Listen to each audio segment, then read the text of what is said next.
Students का एक common सवाल रहा है और वो कॉमन सवाल रहा है तैयारी करने के दरमियान। आप जब तैयारी कर रहे होते हो तो कई बार आपकी पढ़ाई अच्छी होती है, मतलब जो भी आपने रूटीन बनाया है 6 घंटे 7 घंटे 8 घंटे पढ़ते हो, कभी कभी कुछ नहीं पढ़ते। कई बार ऐसा होता है कि पढ़ाई आपकी 10 घंटे की हो जाती है और कई बार 10 दिन तक आप नहीं पढ़ते।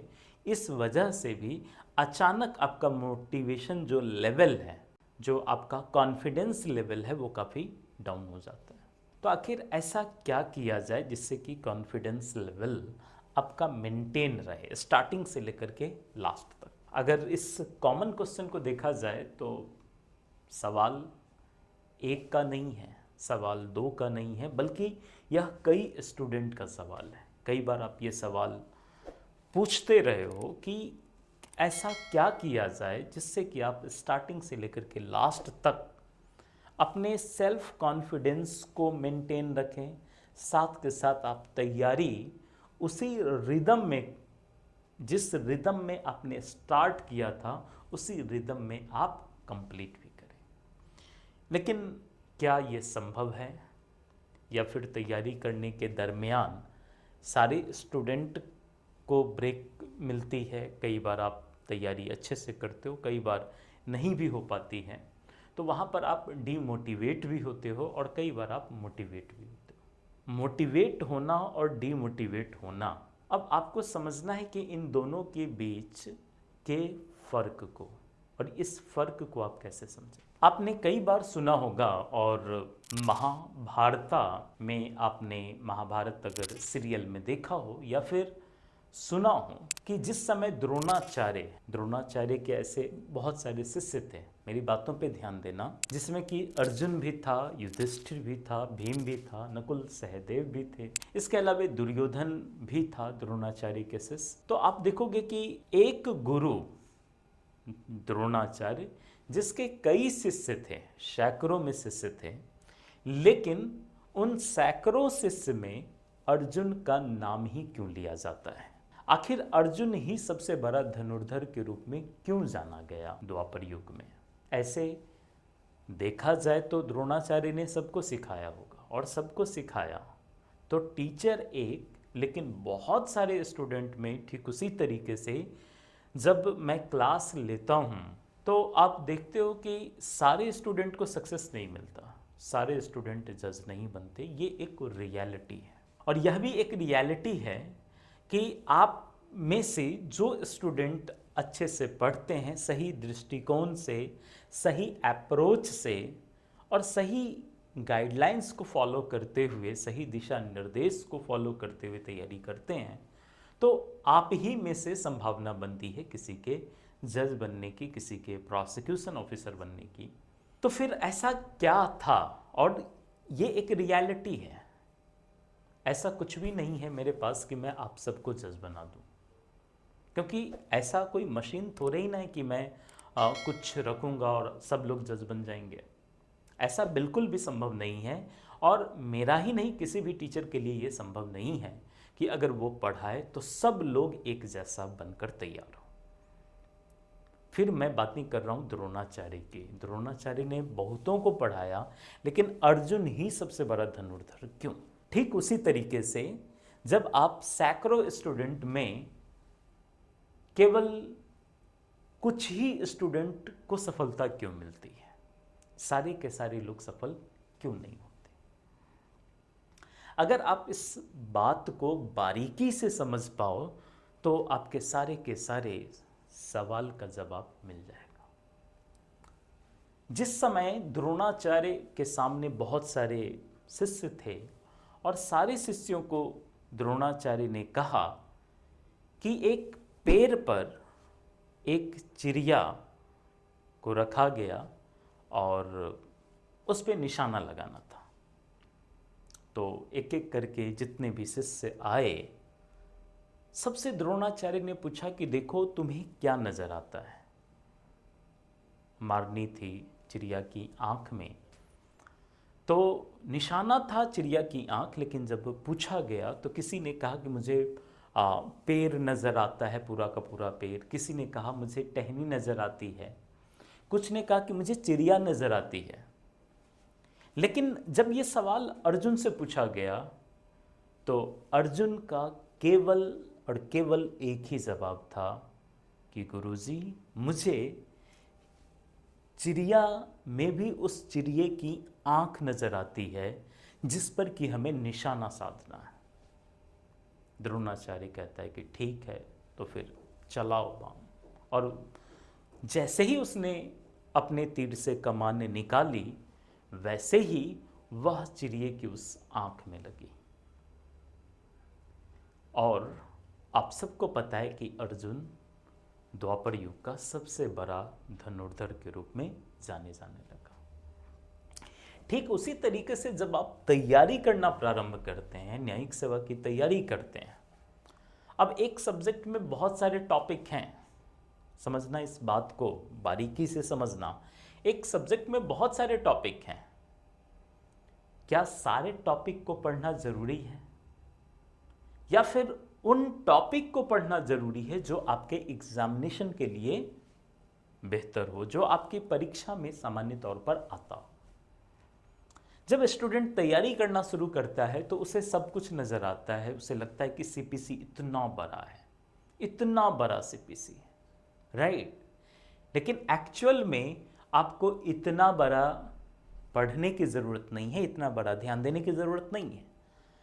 ठीक उस तरीके से आपको सोचना है जिस तरीके से अर्जुन को पेड़ था, ये एक रियलिटी थी, उस पेड़ पर चिड़िया का होना यह भी एक रियलिटी थी, लेकिन यह भी एक रियलिटी थी कि निशाना कहाँ साधना था, तो उस चिड़िए की आंख पे साधना था।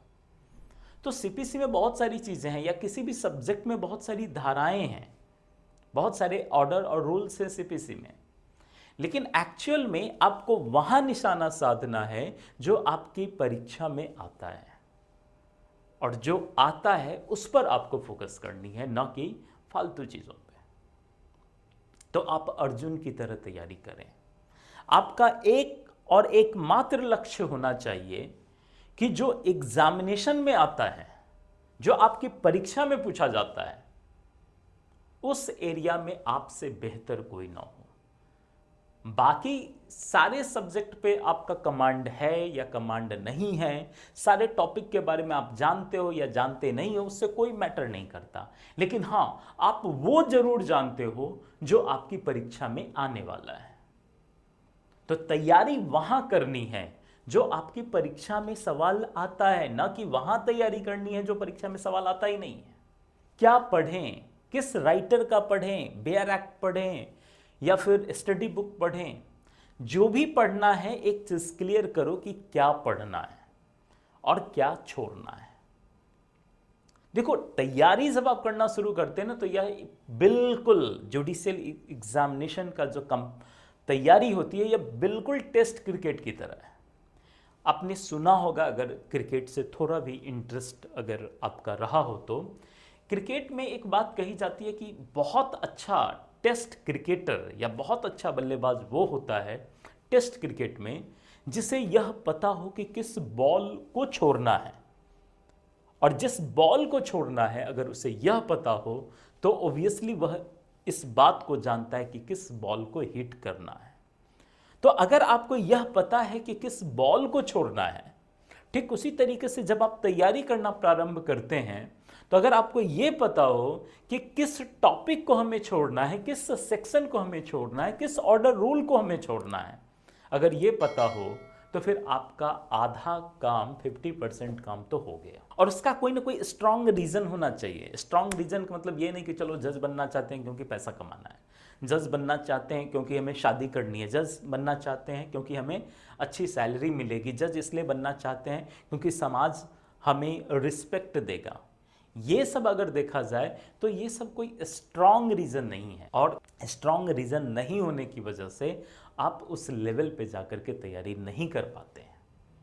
इसी वजह से सबसे पहले आप अपनी वाई को क्लियर करो कि क्यों बनना चाहते हो, आखिर वह स्ट्रांग रीजन क्या है जिससे आप वाकई बनना चाहते हो। क्या आपको लगता है कि जिस चीज़ की आप तैयारी कर रहे हैं उससे बेटर कैंडिडेट उस आयोग को नहीं मिलेगा, या फिर जो आप करना चाहते हैं केवल आपको वही करना है, इसके अलावे तो आपने कुछ सोचा ही नहीं है। मतलब क्या, अगर मुझे करना है तो करना है। क्यों करना है? क्योंकि आपके अंदर ये चीजें होनी चाहिए कि मैं इसी वजह से, मेरा एक ही टारगेट है, और जो आप बनना चाहते हो, जो आप करना चाहते हो, अब जो भी वजह हो, क्योंकि कारण बहुत सारा हो सकता है, लेकिन आपको ये आइडेंटिफाई करना है कि स्ट्रांग रीजन क्या है, क्यों बनना चाहते हो। तो सबसे पहले आप इस वाई पे क्लियर करें कि क्यों बनना चाहते हो। दूसरा सवाल कि अगर आप बनना चाहते हो तो सवाल यही उठता है कि हाउ, कैसे, कैसे बनोगे। क्योंकि आजकल कंपेटिटिव एग्जामिनेशन है, आजकल बहुत सारे स्टूडेंट तैयारी कर रहे हैं, तो वैसे सिचुएशन में आप उस लेवल पे पहुंचेंगे कैसे। अब यहीं से आपका मोड निर्धारित होता है कि हाउ का मतलब क्या, आपकी तैयारी के लिए क्या एजुकेशनल इंस्टीट्यूशंस की ज़रूरत है, क्या कोई ऐसी कोचिंग इंस्टीट्यूट की ज़रूरत है जहां पर आप जाओ और सही गाइडलाइंस आपको मिले, या फिर आप अगर सेल्फ स्टडी करते हो, किसी बुक को पढ़ते हो, तो वह बुक आपके लिए पर्याप्त है, या फिर कोई ऐसा आपसे कोई भी सीनियर आपके हो सकते हैं, कोई भैया हो सकते हैं, कोई टीचर हो सकते हैं, जो आपको सही दिशा निर्देश दे, सही रास्ता बताए कि देखो ऐसे आपको तैयारी करनी है। तो एक्चुअल में अगर वाई क्लियर है तब आप हाउ पे जाओ कि कैसे करना है, और इसके अलग अलग रास्ते हैं। आप ये देखें कि जुडिशरी का ही अगर बात करें तो 3 रास्ते हैं, प्री, मेंस और इंटरव्यू। तो ऑब्वियसली इन तीनों रास्तों को पूरा करना पड़ेगा, और इन तीनों रास्तों को पूरा करके ही आप जज बन सकते हो। तो फिर आप ये देखो कि आप कैसे प्री क्लियर करोगे, आप कैसे मेंस क्लियर करोगे, आप कैसे इंटरव्यू क्लियर करोगे, क्योंकि ये तीनों ही चीज़ें काफ़ी महत्वपूर्ण हैं। प्री क्लियर करोगे तभी आप मेंस दे पाओगे, मेंस क्लियर करोगे तभी आप इंटरव्यू दे पाओगे, इंटरव्यू क्लियर करोगे तभी आपका फाइनली सिलेक्शन होगा। तो इसी वजह से इन 3 चीज़ों के लिए आप ये देखें कि आखिर ऐसा क्या किया जाए जिससे कि प्री आपकी आसानी से निकला जाए, और ऐसा क्या किया जाए जिसके लिए मेंस, और ऐसा क्या किया जाए जिससे कि आप इंटरव्यू निकाल सको। और जब ये तीनों ही चीज़ें आप बेहतरीन तरीके से करेंगे तो ऑब्वियसली आपका जो सक्सेस रेशियो है वो बहुत हद तक बढ़ जाएगा। इसीलिए वाई, क्यों करना है, हाउ, कैसे करना है। और एक चीज़ मैं बता दूं, अगर आपने इसे ड्रीम बनाया है तो इस ड्रीम के साथ आप जियो। अगर आपका यह ड्रीम है कि मुझे जज ही बनना है, तो देखो माइंड जो है ना बहुत ज़्यादा नटखट है, बहुत सारी चीज़ों पे इधर उधर जाती है, दिमाग सबका जाता है, लेकिन मेन चीज़ कि आप उसके साथ जियो जो आपका ड्रीम है। आप हमेशा उस थॉट, जिस थॉट के साथ आपने तैयारी करना प्रारंभ किया है या आगे आप तैयारी करोगे, उस थॉट को एक बार प्लांट कर दो और उस थॉट के साथ ही हमेशा रहना है।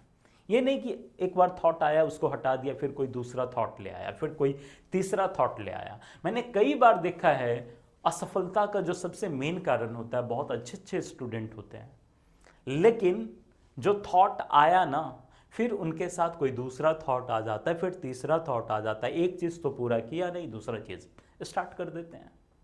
तो इसी वजह से आपको डेविएट नहीं होना। ये नहीं कि एक चीज़ स्टार्ट किया नहीं हुआ फिर दूसरा चीज़ करना शुरू कर दिए, फिर दूसरा चीज़ नहीं हुआ फिर तीसरा चीज़ शुरू कर दिए।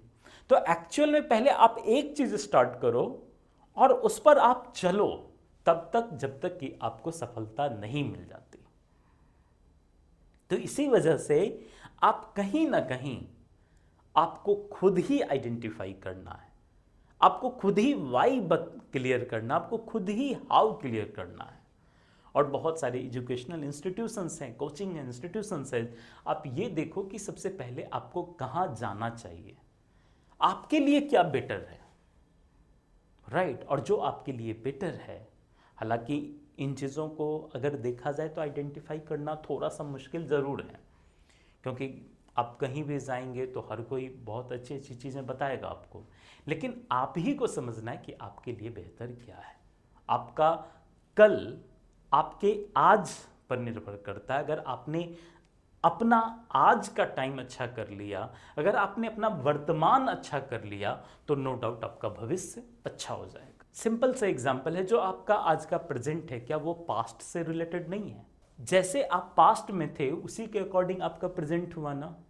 और जब आप फ्यूचर में सोच रहे हो कि हम ये बने, ये करें, वो करें, तो आपको प्रेजेंट उसके अकॉर्डिंग करना पड़ेगा ना। तो इसी वजह से आप प्रेजेंट में रहें, प्रेजेंट में करें। वर्तमान ही आपके भविष्य को निर्धारित करेगा। तो आप शुरू कर दें तैयारी, अच्छे से शुरू कर दें तैयारी। जैसे भी आप तैयारी करना चाहते हैं, जिस तरीके से आप तैयारी करना चाहते हैं, स्टार्ट कर दो। वेट मत करो, इंतज़ार मत करो, क्योंकि टाइम तो निकलता चला जाएगा, समय सबका निकलता है।